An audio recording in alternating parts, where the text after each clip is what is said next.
Order, Senator Ossoff. I'll yield my time to Senator Ossoff. Thank you.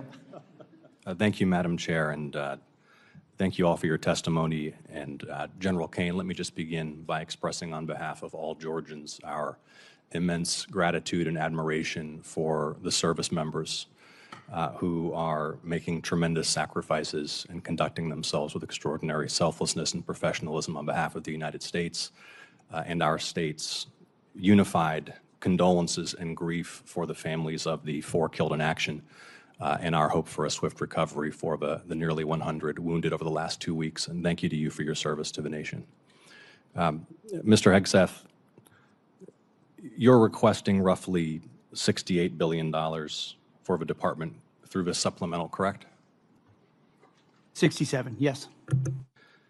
And yesterday, your department stated publicly, quote, U.S. forces struck Iranian military command centers, maritime capabilities, missile and drone launch sites, and air defense systems to degrade Iran's ability to continue attacking commercial vessels. That was a press release from your department. Is that a broadly accurate characterization of ongoing operations?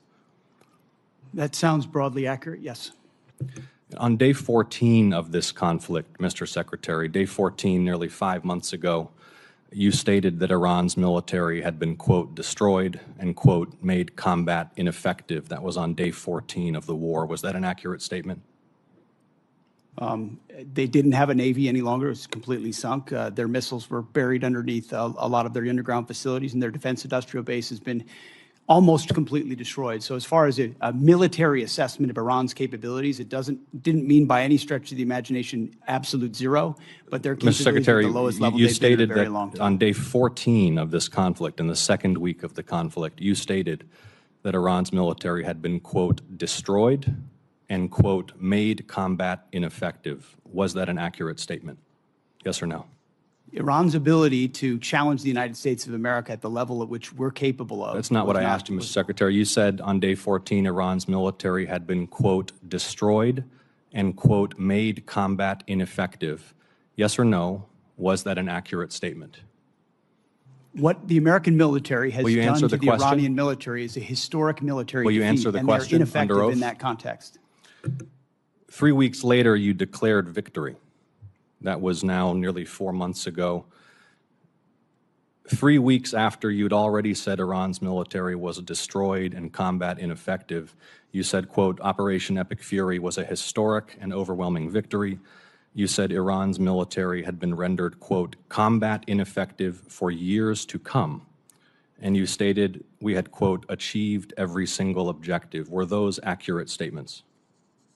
It certainly was, on behalf of the men and women in uniform, a historic military victory over Iran. Had Iran's military been rendered, quote, combat ineffective for years to come? That was a statement that you made 4 months ago. They had 160 naval vessels You need in to the answer Blue Water the questions, Navy, Mr. and they're gone. Secretary. Their Air Force is 4 months completely ago. combat You ineffective, said and they don't 4 have a months defense ago. industrial base. Excuse so me, describe Mr. to me a Secretary. country that doesn't have an Air Force, a Navy, or a defense industrial base, and I will describe to you a country that does not have an effective Mr. Secretary, military. you It stated, can lob missiles. Mr. Secretary, you stated missiles, 4 but it's months not a ago combat-effective that Iran's military. military had been rendered, quote, combat ineffective for years to come. Has Iran's military been, for the last 4 months, combat ineffective? It's been set back not just years, but likely decades. You stated we had, quote, build at the level it did before, not even close. It doesn't mean it doesn't have capabilities. Mr. Secretary, you stated we had, quote, achieved every single objective. Was that an accurate statement 4 months ago? The main objective of this was to ensure that Iran never gets a nuclear weapon. Their main sites were obliterated. We're watching over them, and we're holding them that issue. If they don't give them up at the table, there's other ways we can take them away. Early in the conflict Iran will on never day have a 3, nuclear Mr. weapon. Secretary, early in the conflict, day 3, you said one of those core objectives was to, quote, destroy the missile threat, and as you restated on day 5, to, quote, obliterate Iran's missiles and drones. Those were clearly and repeatedly stated core objectives of the campaign, which 4 months ago you declared had been completed victoriously with every single objective achieved. Were those objectives achieved 4 months ago?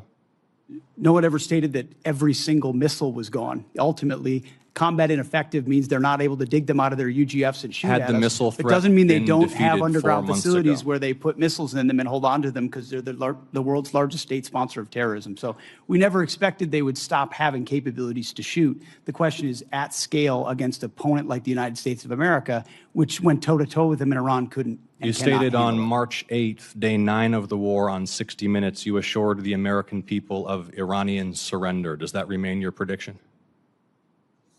Ultimately, Iran will never have a nuclear weapon to threaten the United States of America. That has been the objective, and it remains so. So just to review, you will not answer whether your statement made on the 14th day of the war that Iran's military had been, quote, destroyed and made combat ineffective was a truthful statement to the American people as you sit here and ask for tens of billions more The for the conflict? senator's time has Had a expired. historic and effective military campaign against the largest state sponsor of terrorism. Won't and answer will the ensure they question. never Senator get a nuclear weapon, Peters Senator. is recognized. About the destruction of missiles, and yet the missiles that we saw hit recent targets are actually somehow more lethal, more deadly, more maneuverable than what we have seen in the past. So they're obviously improving their munitions. The Strait of Hormuz is still closed, reminding everybody it was open before the war. Prices were lower for everybody until the war, and it still remains closed. And of course, tragically, people, service members, our warfighters, who we care deeply about, are still dying. So what's different? Mr. Hegseth, Secretary Hegseth. I think your characterization of this incredible effort as a failure is reckless.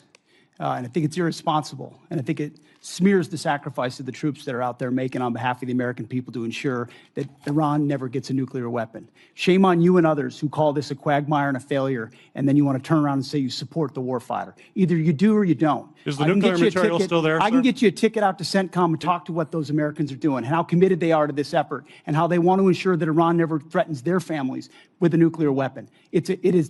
That's the kind of intensity that our warfighters have about making sure that Iran isn't capable of doing that. Secretary Hegseth, if you listen to my comments, you would have heard me say how amazing our warfighters are. I heard failure. And the word heard, I heard exactly I will what you tell said. you how I use the Heard word exactly failure, what you because said. I use the word failure to their leaders. You, sir, are the failure, not the men and women who are on that front line, not the men and women who hold up their honor with distinction. But if there's a lack of a winning strategy, they're in harm's way. Their leaders have failed them. And that's what's happening. We have political leadership. You don't have a strategy. You don't have a long-term plan to actually win this war. Win the war. The men and women are going to be able to do it, but they need to have leadership. When will you show Of course we have leadership. When will you show Why don't you leadership? show some leadership and stand up to your fellow Democrats who won't fund the troops, who stand and play partisan politics while you don't give us the money? You want to stand up here and talk about the troops? You won't show any political Secretary courage Hegseth. to actually fund our department because you have Trump derangement syndrome and can't actually commit to anything meaningful. So I put this on you, Senator. Secretary Hegseth, you have trillions, you have over $1 trillion. You're asking for $1.5 trillion. It's not a question of money. It's a question of leadership and understanding what it takes to actually win. Political cowardice of Democrats who won't fund the troops. Senator's time has expired. This will conclude our hearing.